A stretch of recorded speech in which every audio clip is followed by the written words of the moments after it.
सभी को नमस्ते।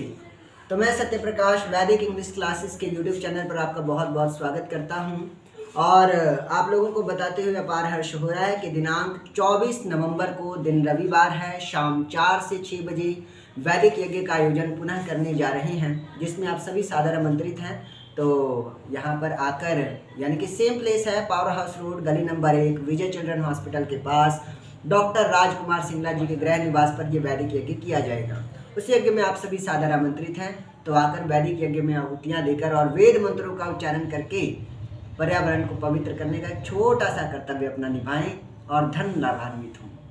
आइए आज हम थोड़ा सा ज्ञान भी अर्जित करते हैं और ये ज्ञान हमें मिलने जा रहा है पुस्तक सत्यार्थ प्रकाश से। ये आज मेरे पास सत्यार्थ प्रकाश है और ये सत्यार्थ प्रकाश वही पुस्तक है जो महर्षि दयानंद सरस्वती जी ने लिखी थी 19वीं सदी में, 19th सेंचुरी में सबसे ज़्यादा भाषाओं में जिस हिंदी पुस्तक का प्रकाशन हुआ, ये वही पुस्तक है। और बहुत सारे क्रांतिकारियों को इस पुस्तक ने प्रेरणा दी है देश के लिए मर मिटने की। तो आइए उस पुस्तक का हम एकादश समोल्लास पढ़ने जा रहे हैं। एकादश समोल्लास अर्थात 11वां चैप्टर पढ़ने जा रहे हैं और इस 11वें चैप्टर में पेज नंबर है 227। पेज नंबर है 227 पेज नंबर का पहला पैराग्राफ हम लोग पढ़ने जा रहे हैं। आइए देखते हैं इसमें क्या बताने का प्रयास किया है महर्षि दयानंद सरस्वती जी ने। लिखा है, तोप और बंदूक ये नाम अन्य देश भाषा के हैं। आपने देखा होगा जब युद्ध होता है तो उसमें तोप और गोला बारूद और बंदूकें भी चलती हैं। आज भी लोग तोप, आज तो चलो तोप का ज़माना नहीं रहा, आज तो पूरी मिसाइलें ही चलती हैं। लेकिन पुराने समय में अगर आप 200 साल 150 साल पहले आप देखो तो लोग तोपें भी चलाते थे। तो तोप और बंदूक ये जो दो नाम आप सुनते हो ना, ये नाम संस्कृत भाषा के नहीं हैं, हमारी भाषा के नहीं हैं, ये अन्य देश भाषा के हैं। संस्कृत और आर्यावर्तीय भाषा के नहीं हैं, किंतु जिसको विदेशी जन तोप कहते हैं संस्कृत और भाषा में उसका नाम शतघ्नी है, और जिसको बंदूक कहते हैं उसको संस्कृत और आर्य भाषा में भुशुंडी कहते हैं। यानी कि जिसको तोप कहते हैं हम लोग उसे संस्कृत में शतघ्नी कहते हैं, और जिसे हम बंदूक कहते हैं उसे संस्कृत भाषा में भुशुंडी कहा जाता है। क्या कहते हैं? भुशुंडी कहा जाता है। आगे लिखा हुआ है, जो संस्कृत विद्या को नहीं पढ़े वे भ्रम में पढ़कर कुछ का कुछ लिखते हैं और का कुछ बकते हैं, उसका बुद्धिमान लोग प्रमाण नहीं कर सकते।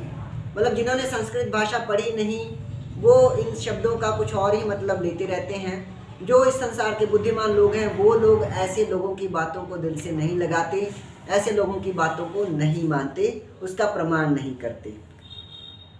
और जितनी विद्या भूगोल में फैली है वह सब आर्यावर्त देश से मिस्र वालों को। देखो जी, मैं एक बात बताना चाहूँगा। हम लोग सुनते हैं ना कि भारत जो है वो विश्व गुरु था कभी। तो क्यों था विश्व गुरु? क्योंकि भारत ने ही सारी दुनिया को शिक्षा और ज्ञान दिया है। भारत से ही पूरी दुनिया में ज्ञान और नॉलेज फैला है। अब ये बात हम कह तो देते हैं, लेकिन कैसे फैली, पहले किस देश को मिली, फिर किसको मिली, फिर किसको मिली, ये बात पता नहीं चलती। इस बात को आज डिटेल में हम जानने का प्रयास करेंगे। सत्यार्थ प्रकाश पुस्तक में लिखा है कि सब आर्यावर्त देश से मिस्र वालों को, यानी कि मिस्र देश, इजिप्ट आपने नाम सुना होगा। आर्यावर्त देश से सबसे पहले किसने एजुकेशन ली? मिस्र देश ने ली। मिस्र देश से किसने सीखा? यूनानियों ने सीखा। यूनान देश जहाँ से सिकंदर आया था भारत पर हमला करने, यूनानियों ने सीखा।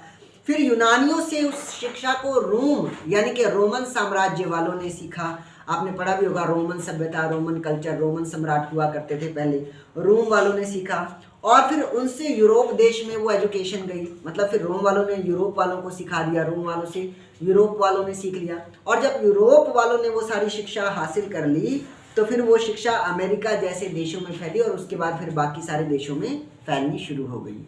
तो इस तरह से आर्यावर्त देश से ही बहुत सारी नॉलेज भारत देश से ही अलग अलग पूरी दुनिया में फैली है। इसलिए भारत को विश्व का गुरु कहा जाता है।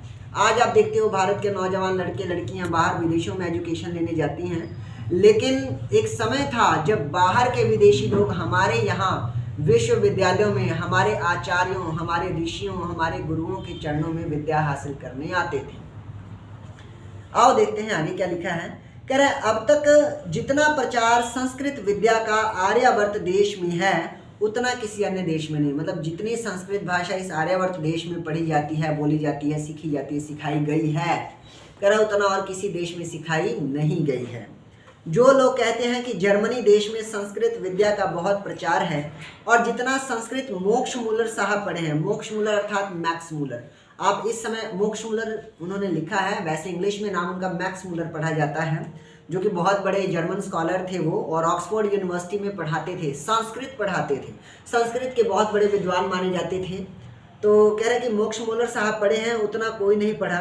कह रहे ये जो बात आप कहते हो ना कि जर्मनी देश में बहुत ज़्यादा संस्कृत भाषा पढ़ी जाती है, या जर्मनी देश में जो प्रोफेसर मैक्स मूलर हैं उनको सबसे ज़्यादा संस्कृत आती है, कह रहे ये बात सही नहीं है, यह बात कहने मात्र है। कह रहे ये बात सिर्फ कहने के लिए ही है, क्योंकि यस्मिन् देशे द्रुमो नास्ति तत्र रंडो अपि द्रुमायते। इसका मतलब है, अर्थात जिस देश में कोई वृक्ष नहीं होता, अब कोई ऐसा देश है जहाँ की जलवायु, जहाँ की धरती पर कोई और पेड़ नहीं उगता, उस देश में एरंड ही को बड़ा वृक्ष मान लेते हैं। एरंड एक तरह का पौधा होता है, कह रहा उस पौधे को ही बहुत बड़ा वृक्ष मान लेते हैं। जहाँ कोई और कुछ और है ही नहीं, वहाँ छोटा सा भी अगर पेड़ पौधा उग जाए तो उसको ही बड़ा मान लेते हैं। एक हिंदी में कहावत है ना, अंधों में काना राजा, मतलब अंधों में जो काना होता है ना, जिसको थोड़ा बहुत दिखाई देता है, उसको सब लोग राजा मान लेते हैं कि चल भाई तुझे ही सब कुछ दिखता है, तू जो कह रहा है वो सही कह रहा होगा।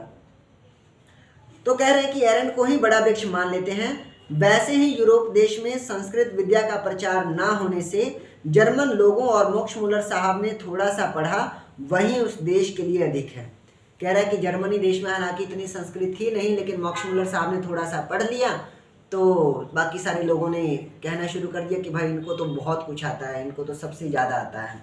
ठीक है, परंतु आर्यावर्त देश की ओर देखें तो उनका बहुत ही न्यून गणना है। लेकिन अगर आप इसका कंपैरिजन आर्यावर्त देश यानी कि हमारे देश भारत से करें, भारत का सबसे पहला नाम आर्यावर्त था, आर्यावर्त देश से अगर आप इसकी गणना करें तो कह रहे कि उनकी गणना बहुत ही कम है। मतलब हमारे अपेक्षा जर्मनी देश ने संस्कृत बहुत कम सीखी है, क्योंकि मैंने जर्मनी देश निवासी के एक प्रिंसिपल के पत्र से जाना कि जर्मनी देश में संस्कृत चिट्ठी का अर्थ करने वाले भी बहुत कम हैं।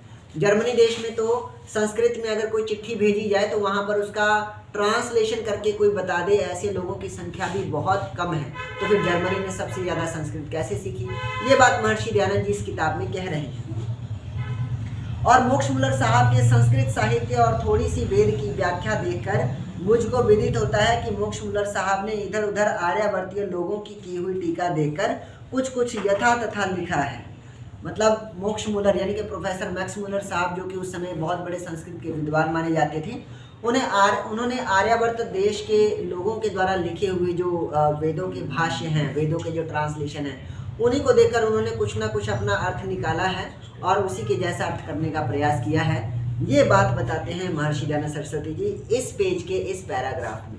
तो आज की हम ये वीडियो यहीं तक रखते हैं, और इस वीडियो में हमने ये बताने का प्रयास किया कि महर्षि दयानंद सरस्वती जी इस वीडियो में इस किताब में ये बता रहे हैं कि कैसे आर्यावर्त देश से पूरी दुनिया में ये एजुकेशन फैली। और हालांकि उस समय अंग्रेजों के ज़माने में ये माना जाता था कि संस्कृत सबसे ज़्यादा जर्मनी देश को आती है, बट ये सच्चाई नहीं है। सच्चाई ये है कि हमारे देश में ही अंग्रेजों के समय में भी सबसे ज़्यादा संस्कृत का प्रचार प्रसार था। ठीक है जी, तो इसके साथ ही मैं अपनी वाणी को विराम देता हूँ और आप लोगों को पुनः वैदिक यज्ञ में आहुति देने के लिए निमंत्रित करता हूँ। बहुत बहुत धन्यवाद अपना कीमती समय देने के लिए।